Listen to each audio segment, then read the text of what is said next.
everybody. Welcome back to Behind the Bar, day 7 of the Diddy trial. So much happened today. Cassie took the stand for a second full day of direct testimony. Testimony being she was asked questions by the prosecution for another full day. The defense is going to get their chance to cross-examine her starting tomorrow. Today, for the prosecution, was all about connections of Diddy to the freak-offs and of the power that he allegedly held over her. As part of that, what the defense is trying to set up is some sort of an argument that she in some way consented. She could have left at any time. That's what the defense is saying. There were a lot of comments yesterday saying that Derek and I were somehow signing on to this idea that a woman who continues to go back to an abusive boyfriend is somehow consenting. Not at all the case. As a matter of fact, there's a ton of scientific literature out there that suggests just the opposite, that frequently a woman who's a victim of domestic violence, of this kind of violence, of sexual violence, will nevertheless stay with her abuser through some sort of an emotional attachment to that person, despite the fact that they are not consenting to the activity at all.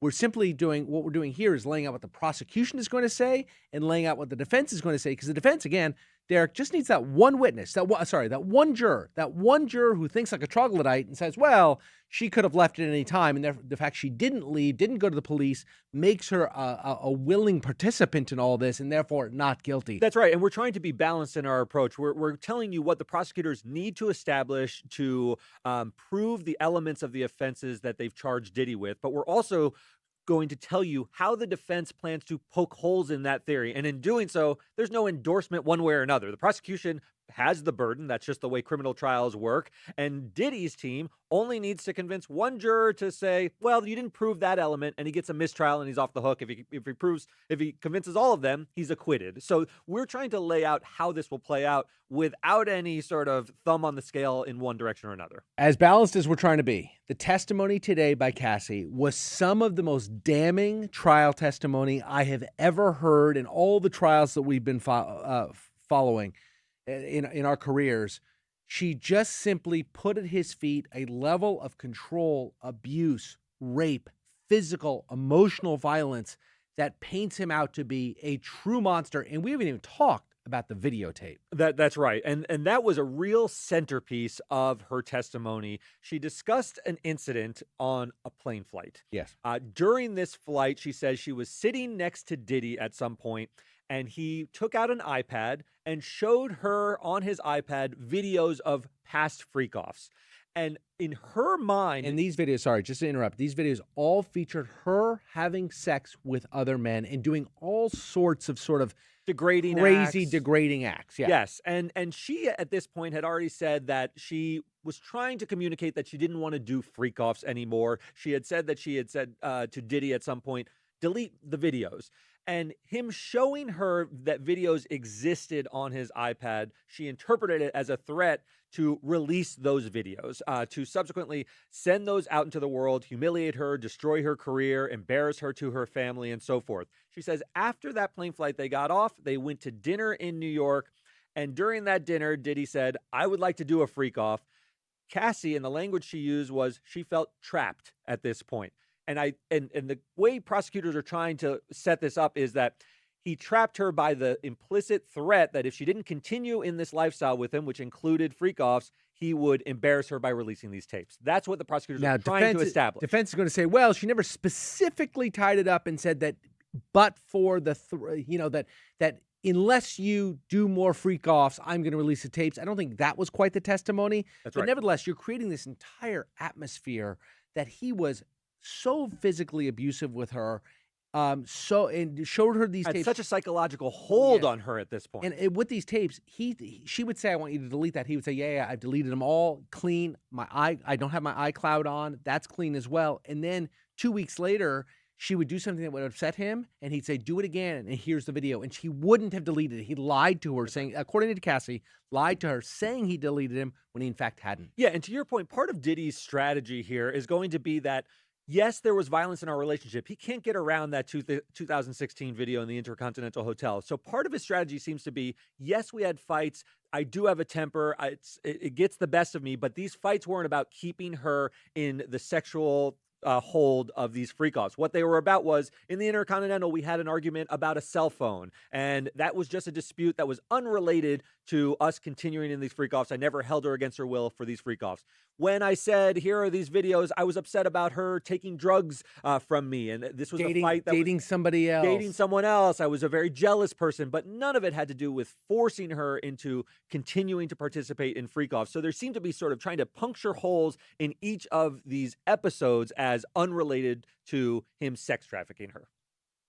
Good luck with that. Good luck. It's also not how many humans communicate. You don't really say, I will do X if you don't do Y. Only in movies do you see it so cleanly laid out. A lot of times people just know what a threat is. You know it when you see it. You'd be like, it'd be a pity if these videos got out, wouldn't it? That's a threat too. So she testified over and over again that as part of the freak-offs, he would physically abuse her, left her with black eyes. When he was upset with her outside of the freak-offs, he would physically abuse her, beat her. One day, excuse me, she said she wasn't going to go to a party. He then shows up at the party, and she showed up as well. He caught her there, basically. And she knew right away she was going to get beaten, so she ran. Later that night, he comes to the hotel, breaks in the door, beats the hell out of her. This pattern of unbelievable, not just the physical abuse, the psychological abuse that he was perpetrating on her was something. Now, I want to get into something that was also part of this testimony that will be interesting to see how it plays out.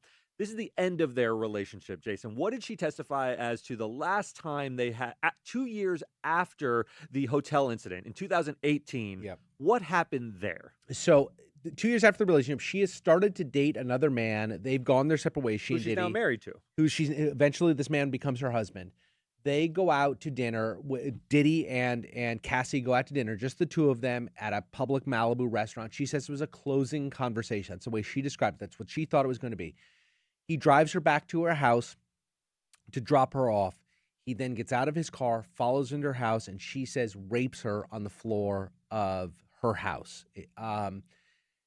Incredibly damning testimony once again. Very upsetting, although he is not in this federal prosecution being charged with rape. That would be a state court crime, Right. and you know, that's 7 years ago. I'm not saying it's outside of the statute of limitations, but you need evidence. There's no evidence for that beyond her testimony, and that's a hard thing to base a rape case on. And then again, that would be a state court prosecution. But then something else happens where she says the defense asks, "Did you ever see him again? And did you ever have sex with him again?" And she said, "Yes, I had sex with him one more time, and it was voluntary." Right. Now, again, this goes back to Derek and I calling balls and strikes here. The defense is going to run with this testimony that she says all along that she didn't want to be with him, that he's this monster, that she objected to the freak-offs, that he violently rapes her in 2018, but she goes back again and has consensual sex with him. Now, there are explanations. People can be in the psychological throes even years later. Someone can trigger you and make you feel in fear. But his lawyers are going to have a field day with this, because at this point in her life, it seemed as though she had overcome those enough to escape, start dating seriously another man, Alex Fine, who became her husband, and nevertheless subsequently had consensual voluntary sex with Diddy. It sort of breaks the chain of the psychological abuse that she was in earlier. I'm not saying that she couldn't have been triggered and that Diddy, just the sight of him, could have caused her to feel fear. That can certainly be true. It's true of many battered women, but it will be a more difficult thing for her to explain once Diddy's lawyers have a chance to talk about that. I have to tell you, before I had heard that testimony, it was a lot of commentators online talking about it. It's hard to see where the defense goes with this line of questioning. You have to find such narrow windows for them to strike, because her testimony, and everybody in the courtroom, we're not in the courtroom, we're just reading the transcript or the trial testimony. Everybody in the courtroom says that she was the most compelling witness there could have possibly been. She seemed authentic, truthful, honest, composed, had emotion when emotion would have been, anybody would have had emotion, but otherwise was terrific. This piece of testimony at the end, I think, was a bit of a gift to the defense, because, again, to your point, it definitely does not mean that he did not do all these horrible things to her, but it gives the defense something to point out to that lone juror, that one juror who's looking for a reason not to prosecute. here might be that little She tether. left the door open ajar a Yeah. bit, is how I think of it. I mean, she has basically had a great 2 days of testimony from the prosecution's standpoint. I do think it's quite effective. There's sort of gestalt to it all, right? This, even if you believe that Diddy is able to poke holes in individual parts of this, Such a good the point. sum of Yep. her testimony and how it lands on jurors, I think, is going to be very, very hard for So Diddy to overcome. we lawyers get caught up in the picayune matters of what is the true definition of consent? What is the true definition of coercion? And the jury will certainly be asked to find those picayune distinctions. But in general, what they have here is more than enough evidence to convict. And if they hate him enough, they can do it. They can hang their hat on the legalities of it all. The defense wants to make it impossible for them to do that, but it's going to be very, very difficult. So what you have here, to your point about gestalt, about atmosphere, Yeah. about this horror, they described, Cassie's testimony has described an unmitigating monster. And there's no hard to shake escaping that sense. It's going to be hard to shake that sense unless they can really get after her on cross. It seems hard to know how they would do that. Yeah, at this point. I'm curious to see. He's got very skilled lawyers. Cross does start to feel differently. If it's very effective, you can start to question people's credibility and so forth. As we've said, the last 2 days of testimony have not been softballs. It's been very emotional for her, but she has been allowed to lay out her narrative. That's what prosecutors do. They set up questions and let you talk. When you're crossed, it's a very different situation on the stand. I just wanted to give one more quote and then we can get to your questions. When asked by the prosecution why she stayed with him, she said, and there's a quote, "I feared for my career. I feared for my family. It's horrible. It's disgusting. No one should do that to anyone." I just thought that was incredibly powerful. It's been an incredibly powerful 2 days of testimony. Let's get to some questions. So Savannah asks, why is everyone focusing on Cassie's ability to leave? The hiring of escorts is already enough to elicit the sex trafficking charges. 100% correct. There are Great three point. charges here, one of which is the bringing across state lines and the reason state lines is important here, it's a federal crime. It would be a state crime if it was just within. If you go ahead and pick up a prostitute on a street corner, pay them, that's a state crime. If you bring them across state lines for the purpose of sex, that's a federal crime. It's going to be very easy to prove that crime. That is one of the counts. Transportation to engage in prostitution. That's the easiest count that they have. It also probably doesn't come with much jail time, if any. Exactly. Right. It's the least important of the charges they have to. You just have to say you crossed state lines, you knowingly hired escorts for the purposes of sex. I don't even think that's enough. Diddy's going to even put up a defense to that one crime. That doesn't put you in jail, in prison for life. It really does. He's already served. What has he served? He's been in jail for what, in prison for what, 9 months, 6 to 9 months now he's been serving. That's the type of offense that's that could time get you served. That's time Yes. served. In order to get the kind of up to life in prison, they'll never get that no matter what, but the decade or two in prison, what they really need is to get into the sex trafficking charges, by force, fraud, or coercion. That's why they're focusing on Cassie, because when you hire a prostitute, you don't have to do so by force, fraud, or coercion. They're doing it for money, transactionally, that's for money. solicitation, which is a different crime. But for Cassie, she's key to the sex trafficking by force, fraud, or coercion. And the That's issue why they're here focusing is on by that. coercion, right? They right. coerced her into this sex trafficking operation. And then the other element of it, did he do it with other people? They're laying the groundwork with the various employees. But again, it's a very good question, Savannah, but the answer is that's just one tiny bit of a crime. That's really a time. If they only get that conviction, that's a loss. That's a loss, right? Claire Owen says, my husband just told me about the court asked Cassie to remain seated so the jurors didn't know she was pregnant. It wasn't the court who did that. That was the defense counsel asked that when the jurors are marched in and put in the jury box, that the witness, Cassie, would already be seated so they wouldn't necessarily be able to focus on the fact she's pregnant. I think that's a fair give. The court overruled that, though. And the court said, no, I'm sorry. She's going to walk in like any other witness does. And so she did, in fact, walk into court in front of the juror. But I thought it was a good move of Diddy's attorneys to say, look, she can testify, but she can't stand up and look angelic with her pregnant belly. That might be prejudicial to my client. That's why they made the ask, and the judge ruled as they did. And it's a fair ruling as well. But I thought it was a cagey move by them. Peace World Lord says, I don't understand how Cassie is taking the stand when her lawsuit was settled the next day after it was filed. Difference between civil and criminal cases, right? Yes, you can settle a civil lawsuit if she is compelled to appear for a criminal prosecution by subpoena, which she is. She's a subpoenaed witness. She has to participate. She has to under penalty. She can sign that agreement and have a private settlement. And she can be cross-examined on that settlement. And she can be cross-examined about it as well. But she can't turn down. The justice system wouldn't work. And by the way, so we remember the Kobe Bryant case back in 2004 when he was accused of rape in Colorado. He settled with the complaining witness, the victim, and the alleged victim. settled with her. And then she, as part of that settlement, refused to cooperate. And when they tried to subpoena her, she said, you can subpoena all you want. I'm not going to give you the testimony I want. So the prosecution's case fell apart. Cassie has not done that. She has been a willing participant in this. She has gone to the prosecution and given them full statements. The questions they're asking her now, they know the answers to. They have rehearsed these with Cassie there at the prosecutor's office to get this testimony perfect. She has been a willing participant in this prosecution. Could her willing participation in the prosecution jeopardize whatever money she got from Diddy? That's an open question, but think of the optics of him suing her after this. Ugh. Unlikely. Very unlikely.